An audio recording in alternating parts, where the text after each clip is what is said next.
Na véspera de Ano Novo, eu estava arrumando a mesa da ceia quando meu neto de 9 anos me puxou para o canto da cozinha. O rosto dele estava branco como papel, as mãozinhas tremendo, geladas como gelo. Ele se agarrou no meu braço com uma força que eu nem sabia que uma criança tinha e sussurrou com a voz embargada: "Vovó, a gente precisa sair daqui agora. Eu ouvi o papai falando sobre você."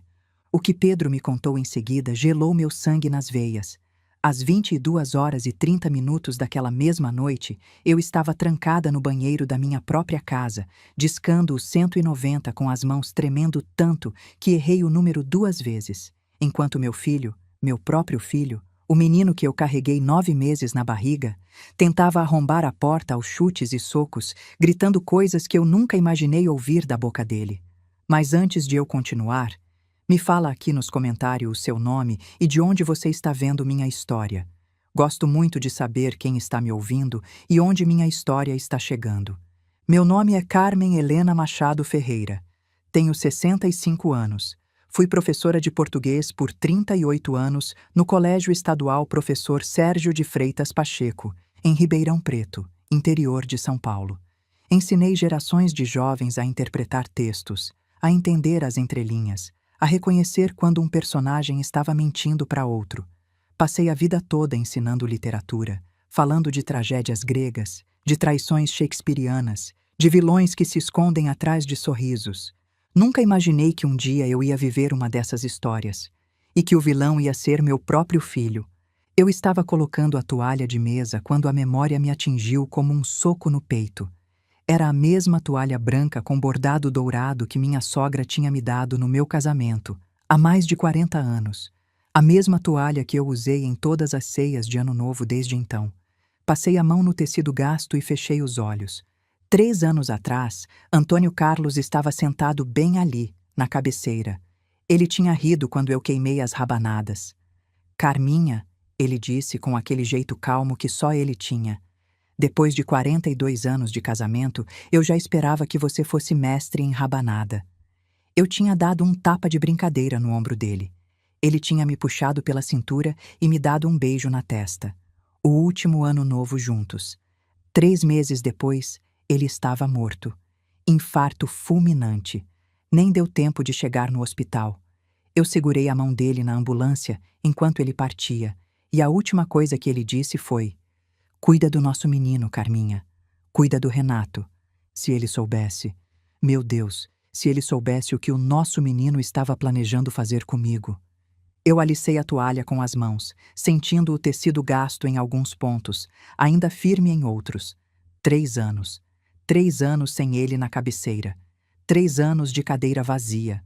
3 anos aprendendo a viver sozinha numa casa que sempre foi cheia demais. A casa era um sobrado dos anos 70 que meus pais construíram. Fui criada ali. Casei e fiquei ali. Criei meu filho ali. Enterrei meu marido e continuei ali. As paredes conheciam cada momento da minha vida, dos mais felizes aos mais tristes. Cada canto daquela casa contava uma história.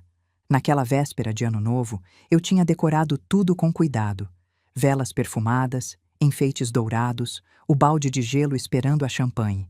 Na cozinha, o cheiro do pernil assando se espalhava pela casa toda, misturado com o aroma do arroz com passas e da farofa de bacon. A lentilha já estava pronta na panela. Lentilha para dar sorte no Ano Novo, como minha mãe sempre fazia. Que ironia, né?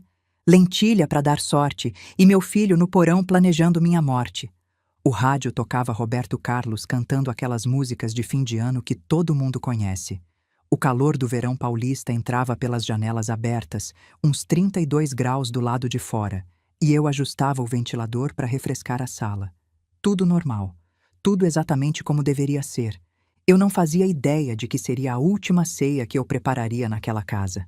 Não fazia ideia de que, em poucas horas, policiais estariam arrombando minha porta enquanto meu filho era jogado no chão e algemado como um bandido qualquer. Porque era isso que ele era. Um bandido. Eu só não sabia ainda. A campainha tocou às 17h15.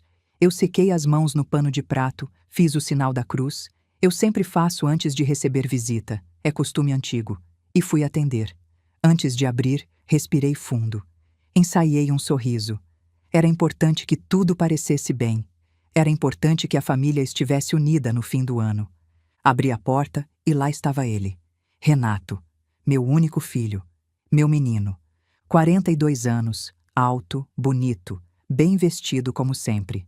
Ele me puxou para um abraço rápido, desses de quem está cumprindo obrigação.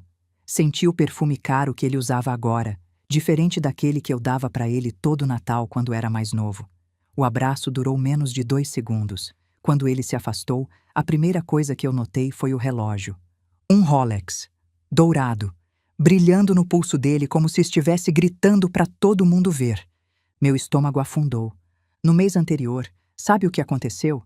Renato veio me visitar. Sentou na minha cozinha, tomou o café que eu fiz, comeu o bolo de fubá que eu tinha preparado especialmente para ele e me olhou com aquela cara de coitado que ele fazia desde criança quando queria alguma coisa. Mãe, as coisas estão muito difíceis, ele disse mexendo na xícara sem me olhar nos olhos. O mercado imobiliário tá horrível. Eu e a Vanessa mal estamos conseguindo pagar as contas. Esse ano foi o pior da minha carreira. Meu coração de mãe apertou, né? Eu ofereci ajuda. Disse que podia emprestar algum dinheiro, que não precisava devolver, que eu tinha minhas economias guardadas justamente para isso. Ele recusou. Não precisa, mãe. Disse com aquele sorriso que eu achava lindo e agora sei que era falso. A gente se vira, é só uma fase. Mas aquele relógio no pulso dele não parecia fase difícil. Aquele relógio parecia custar mais do que eu ganhava em 6 meses de aposentadoria. 6 meses, gente, para um relógio. E o que eu descobri depois sobre aquele relógio? Vocês não estão preparados. Mas calma que eu já chego lá. Não disse nada na hora. Engoli o comentário. Talvez fosse presente. Talvez fosse imitação. Talvez eu estivesse vendo coisas onde não tinha nada. Mãe é assim, né? A gente sempre quer acreditar no melhor. Mas agora, olhando para trás, eu lembro de outros momentos. Momentos que eu ignorei, que eu justifiquei, que eu fingi não ver. Renato tinha 12 anos quando sumiu o dinheiro da minha carteira. R$ 50. Eu perguntei. Ele jurou que não tinha sido ele. Chorou. Fez escândalo. 2 dias depois, eu encontrei o papel de bala de um chocolate importado que custava exatamente R$ 50 no bolso da calça dele. Confrontei. Ele disse que tinha achado o dinheiro na rua. Eu quis acreditar. Deixei passar. Com 16, ele bateu o carro do pai escondido. Em vez de contar, ele inventou que tinham arranhado no estacionamento do shopping. Antônio Carlos descobriu a verdade pelo seguro. Renato chorou, pediu desculpas, prometeu que nunca mais mentia. A gente perdoou. Com 23, ele pegou o cartão de crédito do pai e gastou R$ 8.000 em uma viagem com os amigos sem avisar. Disse que ia pagar, que era investimento em networking, que ia dar retorno. Nunca pagou. A gente deixou pra lá. Os sinais sempre estiveram lá. Eu só não quis ver. Atrás de Renato veio Vanessa, minha nora. Ela tinha um sorriso no rosto, mas era aquele tipo de sorriso que parece ensaiado na frente do espelho durante horas. Sorriso de plástico, sorriso de cobra. Vanessa sempre foi assim, desde que Renato me apresentou ela há 12 anos. Sempre simpática demais, sempre falando demais, sempre tentando demais. Eu nunca consegui me aproximar de verdade dela. Tinha algo nela que me deixava desconfortável, uma falsidade que eu sentia, mas não conseguia provar. Dona Lourdes, minha vizinha há 35 anos, sempre me dizia: Carminha, essa sua nora tem olho de quem conta dinheiro dos outros. Eu ria e dizia que era implicância. Não era. Vanessa me deu um beijo no rosto, desses beijos de ar que nem encosta direito, e me entregou o casaco. Cachemire importado. E a bolsa que ela carregava era Prada. Eu não entendo muito de grife, mas minha prima que mora em São Paulo me mostrou uma igual numa revista. R$ 3.000. Uma bolsa de R$ 3.000. Dinheiro curto, é? Por último veio Pedro. Meu netinho. Meu amor. Minha razão de viver. 9 anos, magrinho, cabelos castanhos bagunçados, olhos grandes demais pro rosto. Olhos que viam demais. Olhos que já tinham visto coisas que criança não deveria ver. Ele segurava a mochila na frente do corpo como se fosse um escudo, como se precisasse de proteção. Entrou calado, me deu um abraço apertado. Esse sim foi abraço de verdade, abraço de quem ama. Mas não disse nada. Ficou grudado em mim por uns 10 segundos, o corpinho tremendo de leve. E aí, meu amor? Eu passei a mão no cabelo dele, preocupada. Tá tudo bem? Tá, vó. Ele não olhou nos meus olhos quando disse isso. Olhou pro pai.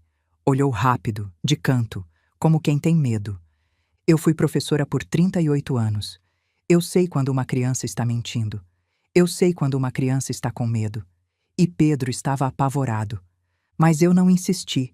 Achei que era coisa de criança. Achei que depois, durante a ceia, ele ia relaxar e voltar a ser o Pedro de sempre, tagarela e cheio de energia. Eu estava tão errada. Fomos para a sala de jantar. A mesa estava posta para 8 pessoas, com a louça boa que eu só usava em ocasião especial. Além de nós 4, eu tinha convidado Dona Lourdes e seu Osvaldo, meus vizinhos há 35 anos, e o casal Silva, amigos desde a época em que Antônio Carlos era vivo. Por enquanto, éramos só nós, a família, ou o que eu achava que era família. Sentamos. Renato puxou a cadeira para Vanessa com aquele cavalheirismo ensaiado, depois sentou ao lado dela. Pedro veio para o meu lado, sentou na cadeira que costumava ser do avô. Eu servi o salpicão, passei o pão, tentei puxar conversa. Como estão as vendas, filho? Fechou alguma coisa boa esse mês? Renato demorou para responder. O celular dele tinha vibrado no bolso. Já era a terceira vez desde que chegou, e ele conferiu a tela antes de me olhar. O rosto dele mudou por um segundo. Ficou tenso, branco. Depois voltou ao normal. Tá difícil, mãe. A voz era seca. Ninguém quer comprar imóvel agora. Juros altos, economia ruim. A gente sobrevive. Se precisar de alguma coisa, filho, você sabe que eu... Não preciso. Ele cortou rápido. Rápido demais. Agressivo. Já disse que a gente tá bem. Para de ficar oferecendo dinheiro, mãe. É constrangedor. Constrangedor. Meu filho disse que me preocupar com ele era constrangedor. Eu fingi que não doeu. Mãe faz isso, né? Finge que não dói. Engole o choro e continua servindo a comida com um sorriso no rosto.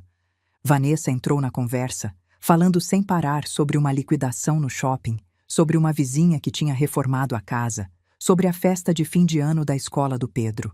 Ela falava e falava e falava, enchendo o silêncio com palavras que não diziam nada. Eu a sentia nos momentos certos, mas não estava prestando atenção. Eu estava olhando para o Renato. O celular dele vibrou de novo. E de novo. E de novo. Cada vez que vibrava, ele olhava a tela, e cada vez que olhava, a mandíbula dele travava. Os nós dos dedos ficavam brancos de tanto apertar os talheres. Uma veia no pescoço dele pulsava. Ele não respondia às mensagens, só olhava e guardava o celular de volta no bolso, cada vez mais agitado. E Pedro, meu Pedro, ele não estava comendo. Empurrava a comida de um lado para o outro do prato, os olhos baixos, mas de vez em quando levantava o olhar e ficava observando o pai. E toda vez que olhava, algo no rosto dele mudava. Medo. Era medo puro nos olhos do meu neto. Eu devia ter perguntado. Eu devia ter insistido. Eu devia ter levado o Pedro para o canto naquela hora e perguntado o que estava acontecendo. Mas eu não fiz, e quase paguei com a minha vida. O celular de Renato tocou. Dessa vez não era mensagem, era ligação. Ele olhou a tela e algo mudou na expressão dele.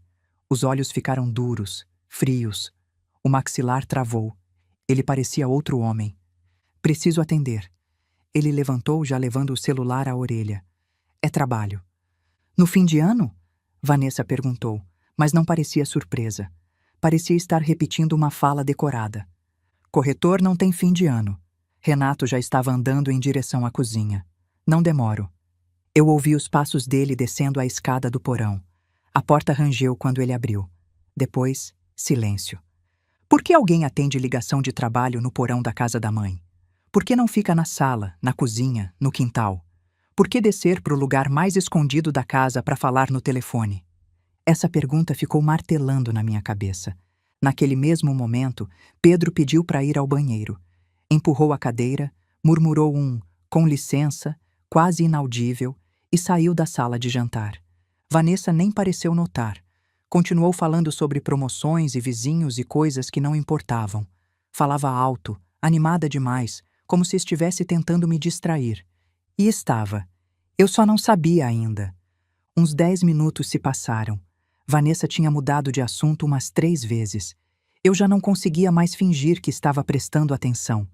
Minha mente estava em outro lugar, tentando entender por que meu filho precisava atender uma ligação no porão. Foi quando a porta do porão rangeu de novo.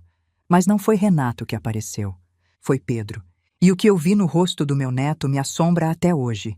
Ele estava branco. Não pálido, branco. Como papel. Como cera. Os olhos enormes, arregalados, cheios de lágrimas. O corpo inteiro tremendo. Ele veio na minha direção tropeçando nos próprios pés, as mãos estendidas como se estivesse pedindo socorro. Eu levantei por instinto, e ele se agarrou em mim como se eu fosse a única coisa entre ele e o fim do mundo.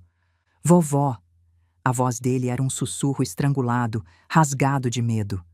Vovó, a gente precisa ir embora. Agora. Por favor.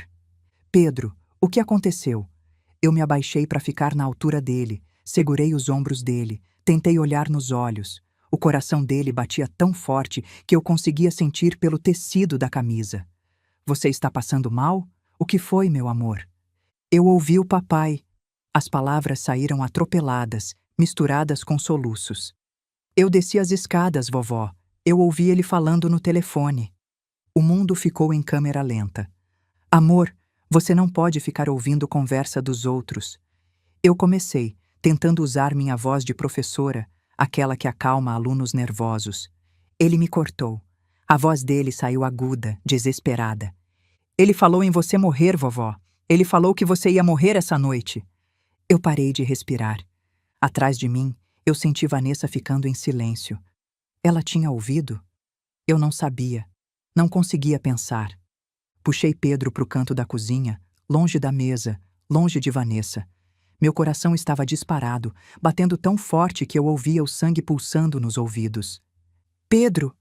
Eu segurei o rosto dele entre minhas mãos. Olha para a vovó. Me conta exatamente o que você ouviu. Cada palavra. Ele engoliu em seco. As lágrimas escorriam pelo rosto dele, molhando meus dedos. Eu desci as escadas do porão devagarinho. O papai não me viu. Ele estava de costas, falando no telefone. A voz dele era diferente, vovó. Não era a voz do papai. Era uma voz feia. Uma voz de gente má. Minha garganta apertou. O que ele disse, meu amor? Ele disse... Pedro fechou os olhos, como se estivesse tentando lembrar exatamente. Ele disse que estava tudo pronto, que o aquecedor já estava ajustado. Falou uma palavra estranha. Carbono, acho. E disse que você ia dormir e não ia acordar mais, que até de manhã já era. Minhas pernas fraquejaram. Eu tive que me apoiar na parede. Ele falou outra coisa. Pedro continuou, a voz cada vez mais baixa. Falou num dinheiro grande, 1,5 milhão. Disse que ia resolver tudo, que ninguém ia desconfiar. Monóxido de carbono. Aquecedor a gás. 1,5 milhão. Meu seguro de vida. Renato era o beneficiário único. Não. Eu disse em voz alta sem querer. Não. Não é possível. Não. Vovó? Pedro me olhava assustado. Vovó, o que está acontecendo? O que o papai vai fazer? Eu não conseguia responder. O mundo girava. Minha visão escurecia nas bordas. Eu sentia o gosto de metal na boca, aquele gosto de medo puro, de pânico. Meu filho, meu próprio filho, o menino que eu amamentei, que eu ensinei a andar, que eu segurei no colo quando tinha pesadelo. Meu filho estava planejando me matar, por dinheiro, por 1,5 milhão. Esse era o preço da minha vida para o meu próprio filho. Vovó, você está me assustando. Pedro apertou minha mão. Você está branca. Eu respirei fundo. 1 vez, 2 vezes, 3 vezes. Pedi força a Deus mentalmente, como minha mãe me ensinou a fazer nos momentos difíceis. Eu precisava pensar, precisava agir, não podia desmoronar ali. Pedro. Eu abaixei, olhei nos olhos dele. Minha voz saiu mais firme do que eu esperava. Escuta o que a vovó vai falar. Você não conta isso para mais ninguém, entendeu? Para ninguém. Nem para o seu pai, nem para sua mãe. Para ninguém. Você me promete? Prometo. A voz dele era um fio. Você foi no banheiro e voltou. Foi só isso que aconteceu. Entendeu? Ele assentiu, os olhos ainda cheios de lágrimas. Passos na escada do porão. Renato estava subindo. Eu apertei os ombros de Pedro uma última vez e me endireitei. Botei a máscara de mãe normal no rosto. Engoli o medo, o nojo, a vontade de gritar. A porta da cozinha se abriu. E lá estava ele, meu filho, o homem que tinha acabado de planejar minha morte por telefone. Ele estava sorrindo. Um sorriso aberto, relaxado, como se não tivesse acabado de combinar um assassinato. Guardou o celular no bolso com naturalidade, passou a mão no cabelo, me olhou. Tudo bem por aqui? Os olhos dele foram de mim para Pedro, depois voltaram para mim. Olhos de cobra. Olhos que avaliavam, calculavam, mediam. O Pedro tá chorando? Ele tropeçou. Eu menti sem pensar, a voz saindo natural. 38 anos de sala de aula me ensinaram a controlar o tom. Bateu o joelho na quina da mesa. Já passou, né, meu amor? Pedro assentiu, enxugando o rosto com as costas da mão. Coitado do meu menino. 9 anos e tendo que fingir que não sabe que o pai é um monstro. Renato nos estudou por um momento longo. Os olhos dele estreitaram. Ele estava tentando descobrir se a gente sabia de alguma coisa. Eu senti o peso daquele olhar como se fosse uma mão me apertando o pescoço. Sustentei o olhar. Sorri. Filho, pode ajudar a Vanessa a trazer a sobremesa? As rabanadas estão no forno. Ele hesitou. 1 segundo. 2 segundos. O sorriso dele vacilou por um instante. E eu vi. Vi alguma coisa por baixo da máscara. Algo frio. Algo calculista. Depois ele assentiu e foi para a cozinha. No momento em que ele virou as costas, eu senti o ar sair dos meus pulmões. Só então percebi que tinha prendido a respiração o tempo todo. Mas eu não podia relaxar. Ainda não. Eu precisava ter certeza. Precisava ver com meus próprios olhos antes de acreditar que meu filho, meu sangue, minha carne, era capaz de algo assim. Por volta das 19 horas, eu me levantei da mesa. A casa está quente demais, eu disse abanando o rosto. Vou lá embaixo verificar o aquecedor. A reação foi imediata. Vanessa praticamente pulou da cadeira. Ah, dona Carmen, deixa isso para depois. Deixa que o Renato vê amanhã. Renato apareceu na porta da cozinha, o sorriso sumindo do rosto. Mãe, não precisa descer agora. A gente vê isso depois. Os dois, ao mesmo tempo, tentando me impedir de ir ao porão. Se eu ainda tinha alguma dúvida, morreu ali. Bobagem. Eu já estava andando em direção à porta. Cuido desse aquecedor há 20 anos. Sei mexer nele melhor que qualquer técnico. Mãe, Renato veio atrás de mim, a voz mais firme. Não desce lá. Está escuro. Você pode cair. Eu virei e olhei para ele. Olhei nos olhos. Os mesmos olhos que eu olhava quando ele era bebê, quando eu embalava ele para dormir, quando eu cantava música de ninar. Agora eu via outra coisa nesses olhos. Via um estranho. Eu vou descer, Renato. Eu disse calma. Volto em 1 minuto. E desci. O que eu encontrei lá embaixo mudou tudo. Mudou minha vida. Mudou minha família. Mudou tudo que eu achava que sabia sobre meu filho. Mas antes de eu contar, me diz nos comentários. Você confiaria na sua família com a sua vida? Você acha que conhece as pessoas que dormem debaixo do seu teto? Pensa bem antes de responder. A escada do porão rangia a cada passo. O 3º degrau sempre foi o mais barulhento e naquela noite parecia gritar. Cada som ecoava no silêncio como um aviso. Ou talvez fosse Deus me mandando um sinal. O porão era exatamente como tinha sido a vida inteira. Meio escuro, cheiro de mofo e metal, uma lâmpada fraca amarelada no centro do teto. Caixas empilhadas num canto, ferramentas penduradas na parede, o tanque de lavar roupa que ninguém usava mais. E o aquecedor. Era um modelo Bosch, instalado em 2005.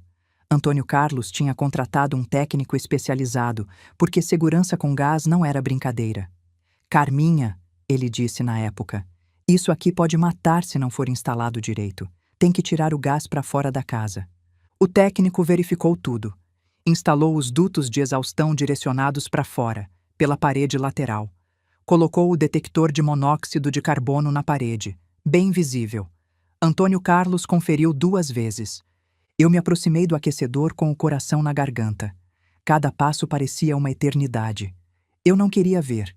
Parte de mim implorava para que Pedro tivesse ouvido errado, para que fosse um mal-entendido, para que eu descesse ali e encontrasse tudo normal. Mas não era normal. A primeira coisa que notei foi a tubulação. O tubo de exaustão, que deveria sair pela parede e liberar os gases do lado de fora da casa, estava diferente. Alguém tinha desconectado ele do duto externo e redirecionado para cima. O tubo agora apontava para um duto interno. Um duto que passava pela parede e subia. Um duto que levava direto para o segundo andar. Para o meu quarto, eu me aproximei mais, as mãos tremendo. Havia arranhões recentes no metal, marcas de chave de fenda, riscos novos na tinta velha. O trabalho era tosco, feito às pressas, mas funcional. Se eu ligasse o aquecedor naquela noite, e no verão de Ribeirão Preto, o aquecedor fica no modo piloto, mas pode ser acionado para aquecer água, o monóxido de carbono não ia sair para a rua. Ia subir, ia entrar no duto, ia se espalhar pelo meu quarto enquanto eu dormia. Monóxido de carbono não tem cheiro, não tem cor, não tem gosto. A gente simplesmente adormece e não acorda mais. Era assim que meu filho queria que eu morresse. Dormindo, sem saber, sem chance de me defender. Minhas pernas fraquejaram. Eu me apoiei na parede, a visão escurecendo. Senti ânsia de vômito, o estômago revirando. Mas não tinha acabado. Eu olhei para o lugar onde o detector de CO costumava ficar. A parede estava vazia. Só os furos dos parafusos antigos, a tinta mais clara onde o aparelho protegia do sol. Olhei em volta procurando. Meus olhos varreram o porão até encontrar uma caixa de ferramentas no chão, perto do aquecedor. Uma caixa velha de metal, cheia de ferrugem. Abri. E lá estava. O detector de monóxido de carbono, jogado dentro da caixa como se fosse lixo, como se fosse um brinquedo quebrado, como se a minha vida não valesse nada. Eu peguei o detector com as mãos tremendo. Abri o compartimento de pilha. A pilha estava lá, 9 volts, carregada. O detector funcionava perfeitamente. Alguém tinha tirado ele da parede de propósito. Alguém que sabia exatamente o que estava fazendo. Alguém que não queria que o alarme tocasse quando o gás começasse a subir. Meu filho tinha feito isso. Meu filho tinha planejado me matar. Eu não sei por quanto tempo fiquei parada ali, segurando o detector, olhando para o aquecedor adulterado. O tempo perdeu o sentido. O mundo perdeu o sentido. 42 anos. Eu tinha passado 42 anos criando aquele homem. Eu lembrei de cada fase. Os primeiros passos na sala, ele cambaleando entre o sofá e a mesinha, rindo quando caía. As primeiras palavras, mama, papa, aga, pra água. O primeiro dia de escola, ele segurando minha mão com força, com medo de ficar sozinho. Lembrei das noites em claro quando ele ficava doente. Das tardes ajudando com lição de casa, ensinando tabuada, corrigindo redação. Dos fins de semana levando para futebol, para cinema, para casa de amigo. Lembrei do dia da formatura dele, quando ele subiu no palco para pegar o diploma e eu chorei tanto que a maquiagem borrou toda. Lembrei do casamento, dele de terno, sorrindo nervoso no altar. Lembrei do dia que Pedro nasceu, Renato segurando o filho pela primeira vez, lágrimas nos olhos, dizendo: "Mãe, eu vou ser o melhor pai do mundo." O melhor pai do mundo, que agora estava disposto a matar a própria mãe e a arriscar a vida do próprio filho, porque o quarto de Pedro também era no segundo andar. O gás ia subir. O gás não escolhe vítima. Meu filho sabia disso? Ele pensou nisso quando adulterou a tubulação? Ele pensou que o próprio filho de 9 anos poderia morrer junto comigo? Eu acho que sim, e acho que ele não se importou. Por dinheiro. Por R$ 1.500.000. Por dívidas que ele mesmo criou, que ele mesmo escondeu, que ele poderia ter resolvido de 1000 outras formas. Ele escolheu me matar. E quase matou o filho junto.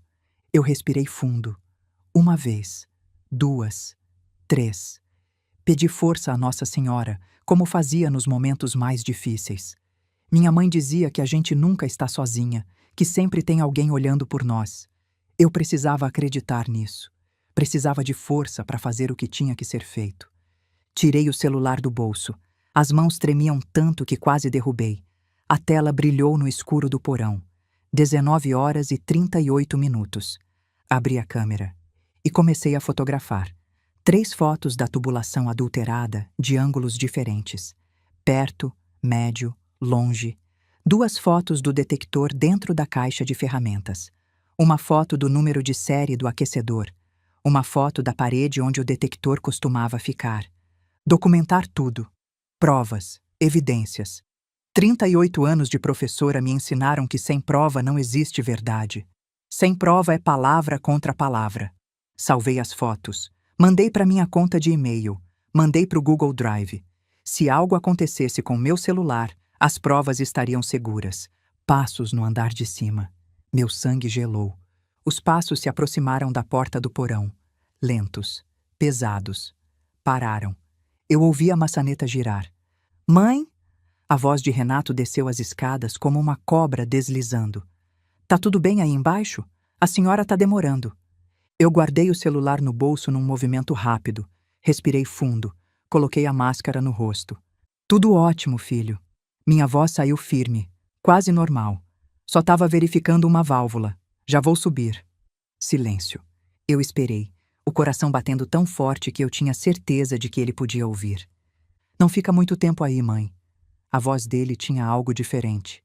Uma tensão, uma ameaça escondida. Tá fazendo frio.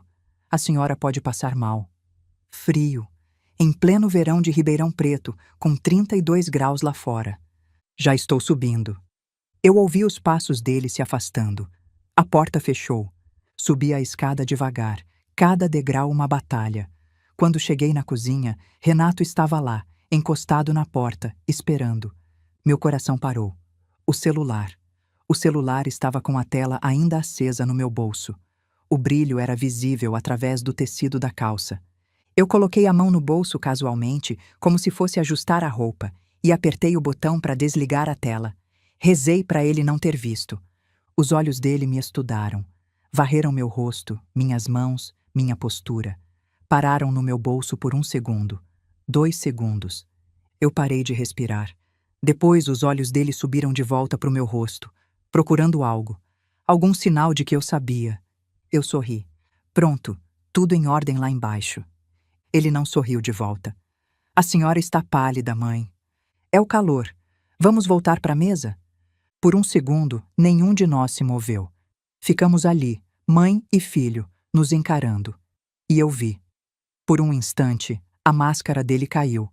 E o que eu vi por baixo me fez tremer. Não era meu filho, era um estranho. Um estranho com olhos de predador. Depois o momento passou. Ele deu um passo para o lado, me deixando passar. Eu passei perto dele, sentindo o cheiro do perfume caro, sentindo o calor do corpo dele. E senti nojo. Nojo do meu próprio filho, do homem que eu criei, que eu amei mais do que tudo na vida. Eu ia sobreviver aquela noite, nem que fosse a última coisa que eu fizesse. A campainha tocou às 19h45, graças a Deus. Finalmente chegava alguém de fora. Dona Lourdes e seu Osvaldo entraram com uma travessa de bacalhau e sorrisos genuínos. Lourdes me abraçou apertado, daquele jeito sufocante que só ela tinha. Me chamou de Carminha, como sempre fazia. Disse que eu estava linda. Mas quando me soltou, ela me olhou de um jeito diferente. Franziu a testa. Carminha, você tá com uma cara. Ela baixou a voz. Aconteceu alguma coisa? Lourdes sempre foi assim. 70 anos e olhos que não perdoam. Ela via tudo, percebia tudo. Depois eu te conto. Eu sussurrei. Fica de olho. Fica perto de mim. Ela não perguntou mais nada. Só assentiu. E a partir daquele momento, ela não saiu do meu lado. Seu Osvaldo, 72 anos, aposentado da Receita Federal, era homem de poucas palavras. Ele me deu um aperto de mão firme, olhou em volta da sala, olhou para o Renato, e algo no olhar dele mudou. Ele também percebeu que algo estava errado. Depois chegaram os Silva, seu Antônio e Dona Marta, amigos de décadas. Vieram com vinho e risadas, trazendo normalidade para uma noite que não tinha nada de normal. A casa foi enchendo de gente. Vozes, risadas, som de taças brindando, uma festa de véspera de Ano Novo como qualquer outra.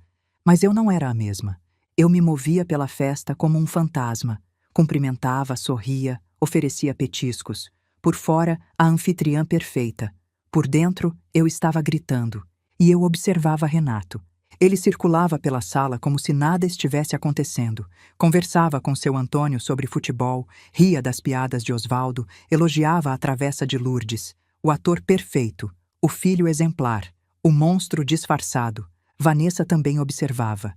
Ela ficava perto dele, sempre perto, como se estivesse vigiando. De vez em quando, os dois trocavam olhares. Olhares que diziam coisas que eu agora entendia. Às 21 horas, Lourdes me puxou para a cozinha. Estávamos cortando o pernil, só nós duas. Carminha. A voz dela era séria. Eu conheço você há 35 anos. Eu sei quando você está fingindo. Me conta o que está acontecendo. Eu hesitei. Queria tanto contar. Queria desabar nos braços dela e chorar e gritar tudo o que estava preso no meu peito. Mas eu não podia. Renato estava na sala. Se ele desconfiasse... Lourdes. Eu segurei a mão dela. Se algo estranho acontecer essa noite, qualquer coisa você chama a polícia. Não pergunta, não hesita, chama. Ela me olhou por um longo momento. Depois assentiu. Eu sempre soube que aquele rapaz tinha algo errado. Ela disse baixinho. Olho de cobra. Eu sempre te falei. Eu não respondi, mas agradeci mentalmente por ter uma amiga assim. O relógio marcava 21 horas e 30 minutos quando Renato se aproximou de mim. Eu estava na sala, fingindo prestar atenção numa história que seu Antônio contava. Renato tocou meu ombro. O toque dele me deu arrepios. Mãe, posso falar com a senhora um minuto? Eu levantei, o coração disparando. Ele me levou para o corredor, longe dos outros. A senhora está bem? O rosto dele era pura preocupação. A voz, doce, carinhosa, falsa. Está parecendo cansada, muito cansada. Estou bem, filho. Ele tirou algo de trás dele. Uma taça de vinho. Tinto, escuro, quase preto na luz do corredor. Trouxe isso para a senhora. Ele estendeu a taça. Para relaxar um pouco, vai ajudar a senhora a descansar melhor essa noite. Descansar melhor. Essa noite. Eu olhei para o vinho. Olhei para o meu filho. Ele sorria. Aquele sorriso que eu achava lindo a vida inteira. Agora eu via que era o sorriso de uma cobra. O que tinha naquele vinho? Sonífero? Algo para garantir que eu dormisse pesado enquanto o gás enchia meu quarto? Obrigada, filho. Eu peguei a taça. É muito gentil da sua parte. Bebe, mãe. Ele não se moveu. Ficou ali, me olhando, esperando. Bebe enquanto está no ponto. Eu levei a taça aos lábios. O vinho tocou minha boca. Eu não engoli. Só deixei molhar os lábios. Fingi um gole. Está ótimo. Renato relaxou. Os ombros dele baixaram. A tensão sumiu do rosto. Que bom, mãe. A senhora deveria descansar um pouco, sabe? Ir pro quarto. Dormir cedo. Eu acordo a senhora antes da meia-noite pra gente brindar. Dormir cedo. No meu quarto. Com o aquecedor adulterado pronto para me matar. Acho que vou ficar mais um pouco, eu disse. Ver a meia-noite com vocês. Algo passou pelo rosto dele. Rápido. Uma sombra. Irritação, frustração, raiva. Claro, mãe. A voz era controlada. Como a senhora preferir. Ele voltou para a sala. Eu fui para o banheiro e joguei o vinho no ralo. Observei o líquido escuro descer, vermelho escuro como sangue. Nunca mais eu ia beber nada que viesse das mãos dele. Nunca mais eu ia comer nada que ele me oferecesse. Nunca mais eu ia confiar uma única palavra que saísse daquela boca. Meu filho estava morto para mim. O que restava era um estranho perigoso com o rosto dele. Voltei para a sala. Pedro estava no sofá, fingindo mexer no tablet, mas os olhos dele estavam em mim. Quando me viu, o rosto dele se iluminou de alívio. Eu sentei ao lado dele, bem perto. Falei baixo, quase um sussurro, a boca perto do ouvido dele. Meu amor, escuta a vovó com atenção. Hoje você vai dormir no sofá, tá? Fica aqui embaixo vendo filme a noite toda. Não sobe pro quarto de jeito nenhum. Por nada desse mundo. Ele me olhou com aqueles olhos enormes. Por quê, vó? Confia em mim, e se acontecer qualquer coisa estranha, qualquer coisa mesmo, você corre pra casa da dona Lourdes. Não para, não olha pra trás, não obedece ninguém. Você corre, toca a campainha, grita, faz barulho, entendeu? Vó! A voz dele tremeu. Vó, eu tô com muito medo. Eu segurei o rosto dele entre minhas mãos. Olhei nos olhos dele. Aqueles olhos que confiavam em mim mais do que em qualquer pessoa no mundo. Eu também tô com medo, meu amor. Mas a gente vai ficar bem. A vovó promete. Deus está olhando por nós. E se o papai... Seu pai não vai machucar ninguém. Eu menti. Menti para proteger ele. A vovó não vai deixar. Pedro me abraçou apertado. Eu senti o corpinho dele tremendo contra o meu. 9 anos. 9 anos, e já sabia que o próprio pai era um monstro. Vovó, ele sussurrou no meu ouvido. Se o papai tentar te machucar, eu vou te defender. Eu juro. Meu coração quebrou em 1000 pedaços. Você já me defendeu, meu amor. Você me salvou. Agora a vovó vai cuidar do resto. Pedro abriu a boca para falar mais alguma coisa, e foi quando eu vi pelo canto do olho. Renato. Ele estava vindo na nossa direção e tinha algo no olhar dele. Desconfiança. Raiva contida. Eu apertei a mão de Pedro com força, sinal para ele ficar quieto. O que vocês dois estão cochichando? A voz de Renato veio de trás de nós. Eu me virei devagar, o coração disparado. Ele estava parado a 2 metros, nos observando. Os braços cruzados. O rosto sem expressão. Os olhos calculando. Coisa de vó e neto. Eu sorri, forçando naturalidade. Ele quer dormir no sofá vendo filme. Deixa, né? É véspera de Ano Novo. Renato olhou de mim para Pedro. Os olhos dele se estreitaram. Eu vi ele pensando, avaliando. Ele não devia ficar acordado até tarde. Uma noite não vai fazer mal. Deixa o menino, filho. É festa. Silêncio. Tensão. Tudo bem. Renato deu de ombros, a voz casual. Mas não reclama amanhã se ficar cansado. Ele voltou para a conversa com os outros. Eu soltei o ar que estava prendendo. Pedro apertou minha mão. 3 vezes. Nosso código secreto desde que ele era bebê. 3 apertos significavam eu te amo. Eu apertei de volta. 3 vezes. O relógio corria. 22 horas. 22 horas e 10 minutos. 22 horas e 15 minutos. Os convidados começaram a ir embora. Dona Lourdes me abraçou na porta, demorado, e sussurrou no meu ouvido. Eu vou ficar acordada. Qualquer coisa, qualquer barulho, eu chamo a polícia. Eu assenti, agradecida. Seu Osvaldo me deu um aperto de mão e um olhar significativo. Ele também sabia que algo estava errado. Ele também ia ficar de olho. Os Silva se despediram com beijinhos e promessas de almoço em janeiro. A cada pessoa que saía, a casa ficava mais vazia e mais perigosa. 22 horas e 20. Renato fechou a porta atrás dos últimos convidados. Virou para mim. O sorriso tinha sumido. Mãe, a senhora está exausta. Precisa ir descansar. Vou ficar mais um pouco. Não, mãe.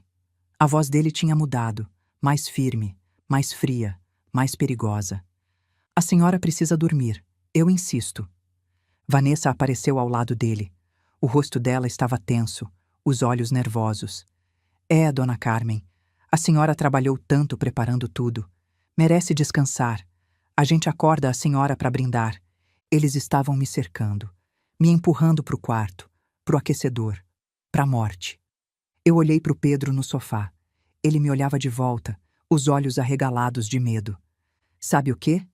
Eu disse, a voz calma apesar do coração explodindo no peito. Vou passar no banheiro primeiro. Já volto. Eu andei em direção ao lavabo do térreo. O único banheiro da casa com fechadura de verdade. Uma fechadura de metal, firme, que Antônio Carlos instalou anos atrás. Entrei. Fechei a porta. Girei a chave. O clique da fechadura soou como uma sentença. Estava feito. Não tinha mais volta. Me encostei na porta, respirando fundo.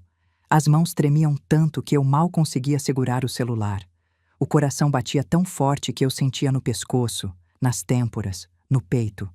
Olhei em volta. O banheiro era pequeno. Azulejos brancos antigos, pia de mármore, armário de remédios. Uma janela pequena com vidro fosco, pequena demais para passar um adulto. Não tinha saída. Se Renato arrombasse a porta, eu estava presa. Mas eu não tinha escolha. Ou tinha. Por um momento, Um momento terrível que me assombra até hoje. Eu hesitei. E se eu estivesse errada? E se Pedro tivesse entendido mal? E se fosse só uma conversa sobre trabalho que uma criança de 9 anos interpretou errado? Eu ia destruir minha família por causa de um mal-entendido? Eu ia mandar meu único filho para a cadeia? Eu ia fazer o Pedro crescer sem pai? Minha mão tremeu sobre o celular. As lágrimas embaçaram minha visão. Por um segundo, eu quase guardei o telefone. Quase abri a porta. Quase fui até o Renato e perguntei diretamente: Filho, o que você estava fazendo no porão? Mas aí eu lembrei. Lembrei da tubulação redirecionada, do detector na caixa de ferramentas, das marcas de ferramenta no metal.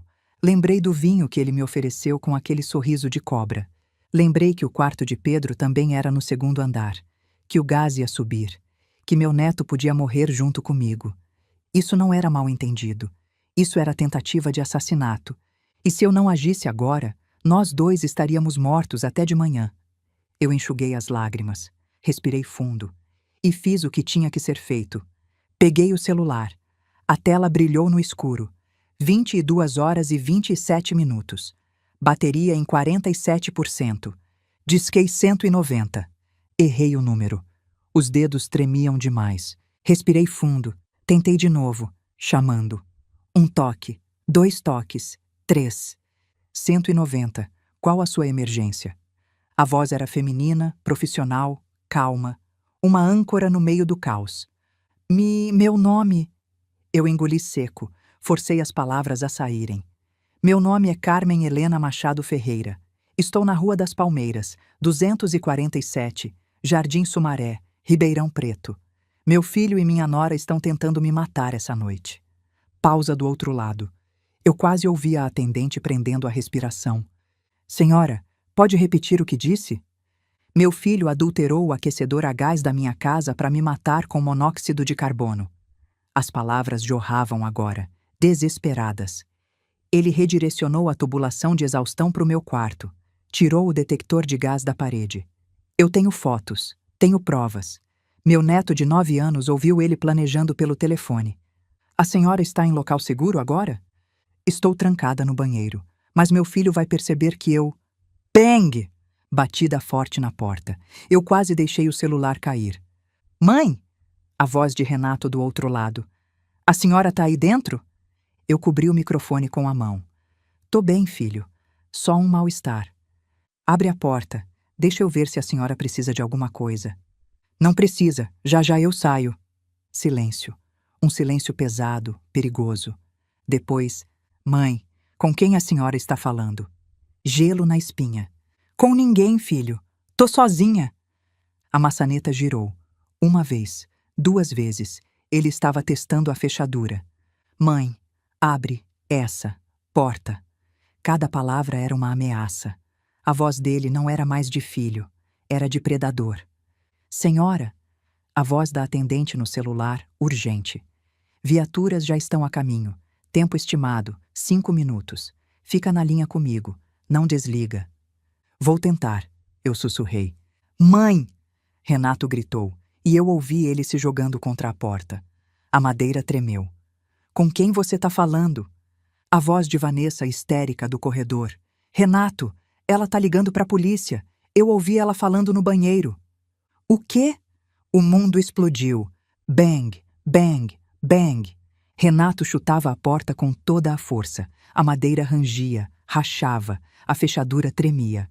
Abre essa porta, sua velha desgraçada. Eu nunca tinha ouvido meu filho falar assim. Nunca. Aquela voz não era dele. Aquela voz era de um demônio. Você não entende. Eu não tinha escolha. Bang. Eles iam me matar, entendeu? Bang. Você já viveu sua vida, já viveu. Eu preciso desse dinheiro. A porta rachou. Eu vi a madeira lascando, a fechadura cedendo. Eu empurrei o armário de remédios contra a porta. Era leve, não ia segurar nada, mas era tudo que eu tinha. Eu empurrei com todo o peso do meu corpo. Senhora, os policiais estão há 3 minutos.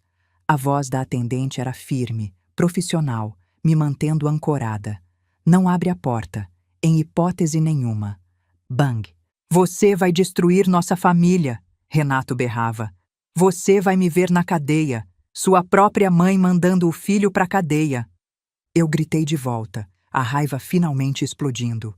Você ia me matar, Renato. Seu próprio filho dorme no segundo andar. O gás ia matar ele também. Você pensou nisso? Pensou no Pedro? Silêncio. Por um segundo, tudo parou. Eu ouvi a respiração dele do outro lado da porta, pesada, ofegante. Depois, eu ia tirar ele do quarto. A voz dele era baixa agora, fria. Ia inventar uma desculpa. Ele não ia morrer. E se você esquecesse? E se ele subisse no meio da noite? Silêncio. Era um risco que eu tinha que correr. A frase me atingiu como um tapa. Um risco. A vida do próprio filho era um risco que ele estava disposto a correr. Senhora, 2 minutos. A atendente. Aguenta firme.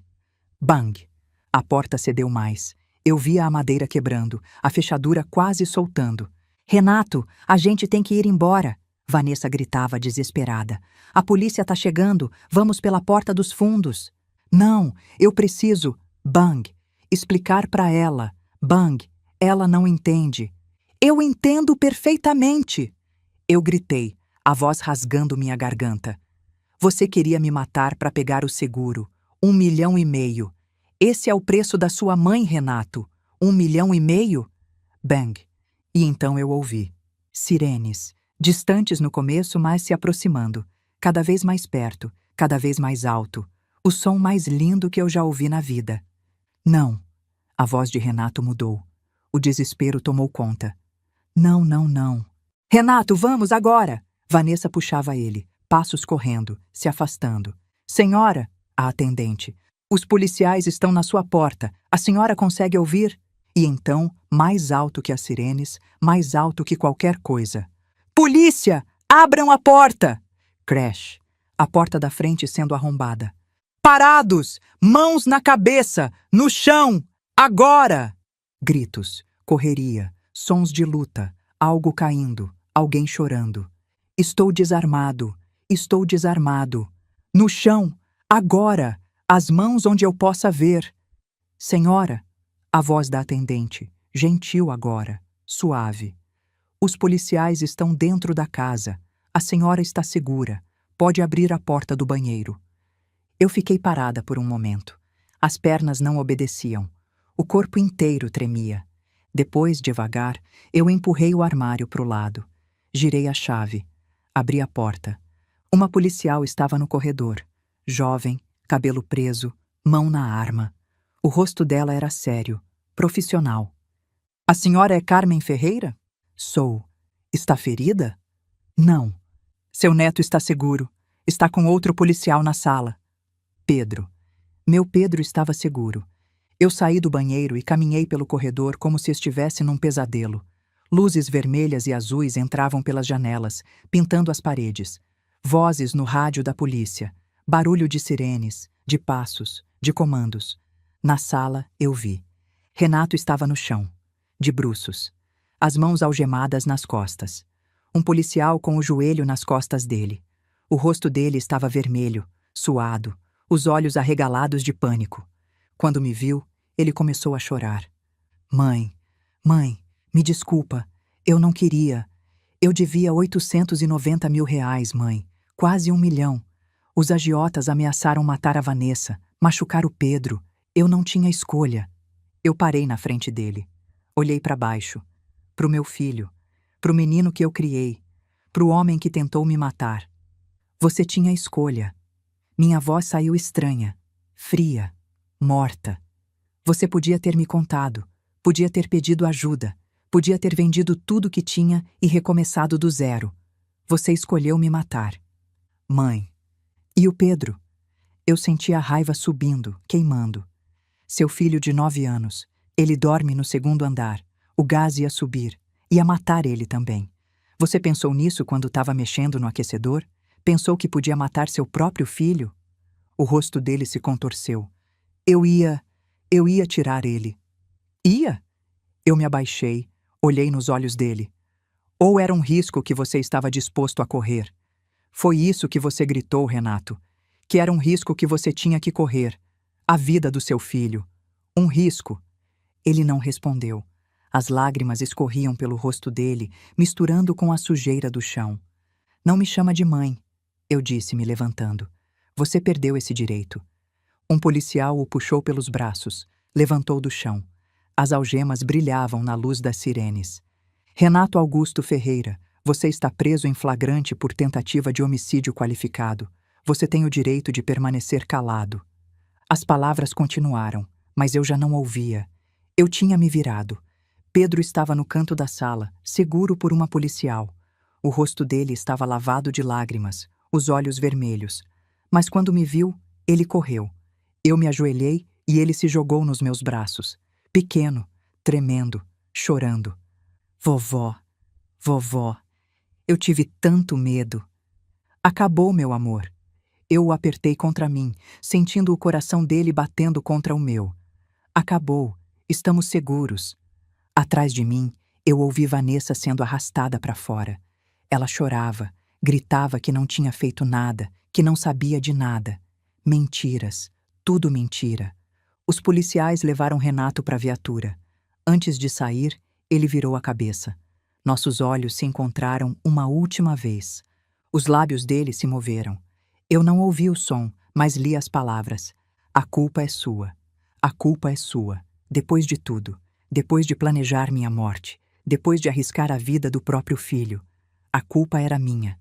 Eu virei as costas, abracei meu neto mais forte e não olhei para trás. A delegada chegou 1 hora depois. Mônica Andrade. 45 anos, cabelo preso num coque apertado, olhos cansados, mas atentos. O tipo de mulher que já viu de tudo e não se impressiona com mais nada. Ela sentou na poltrona da minha sala, a minha sala que agora era cena de crime, e me fez contar tudo, do começo ao fim, cada detalhe. Quando eu mostrei as fotos no celular, ela ficou em silêncio por um longo momento. Depois balançou a cabeça. Isso é tentativa de homicídio qualificado, premeditado, com o agravante de ser contraascendente. Ela me olhou. A senhora entende o que isso significa? Meu filho vai para a cadeia. Por muito tempo. E a nora também. Ela sabia. Não tem como não saber. Eu assenti. Não tinha mais lágrimas. Não tinha mais nada. A delegada se levantou para ir embora, mas parou na porta. Virou para mim. Senhora Carmen, posso fazer uma pergunta pessoal? Pode. Como a senhora teve coragem? A maioria das mães não consegue.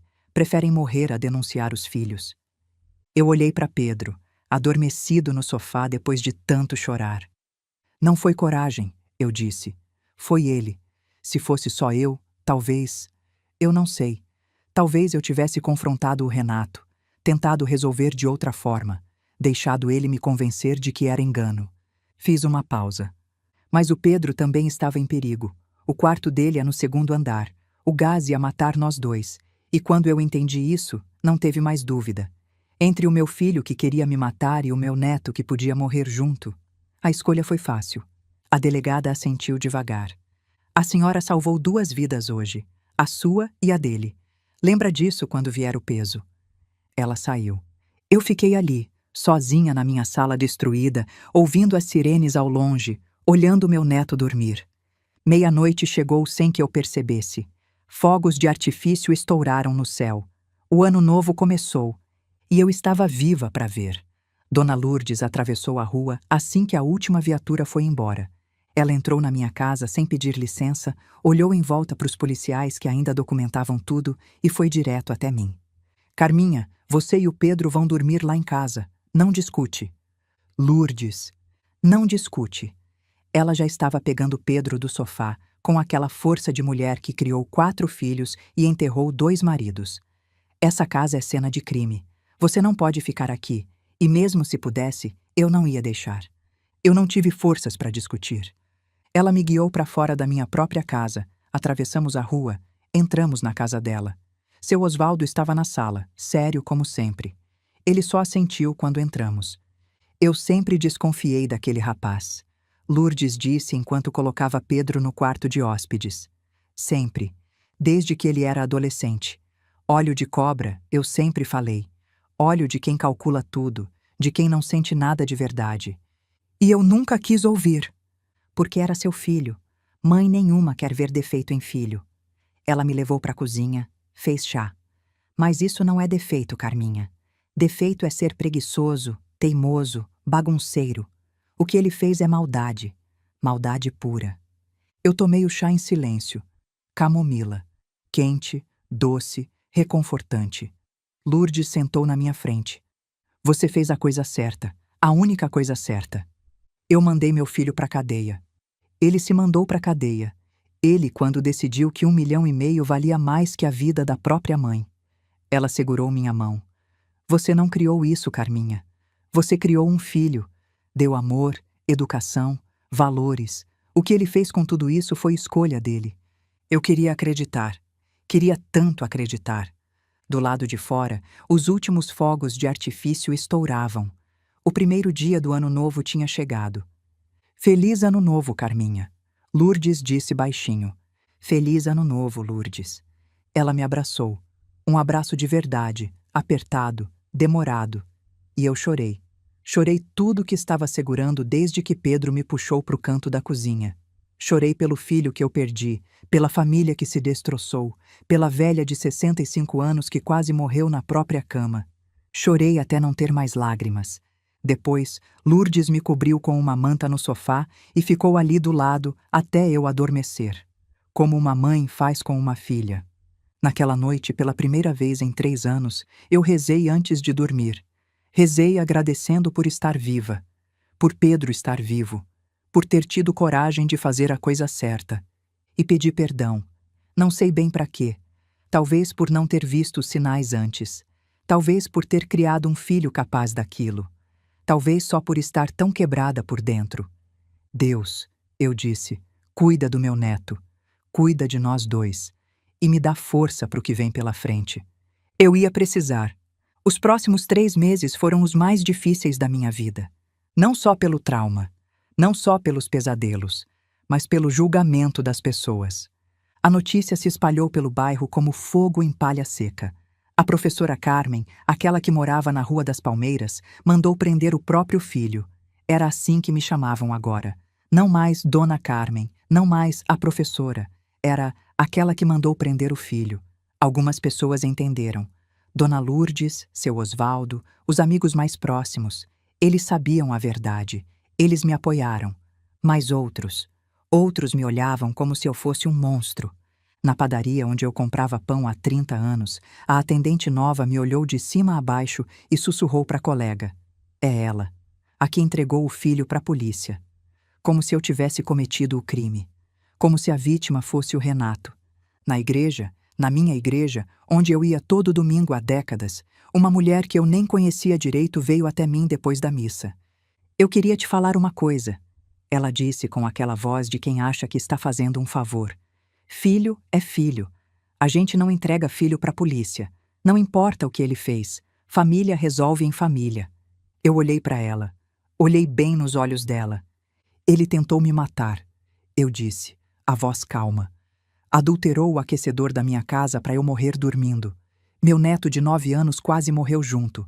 A senhora acha que eu deveria ter resolvido isso como? Com uma conversa? Com uma bronca? Ela não respondeu. Virou as costas e foi embora. Padre José, o pároco, veio falar comigo depois. Me pediu desculpas pelo comportamento de alguns paroquianos. Disse que eu tinha feito a coisa certa.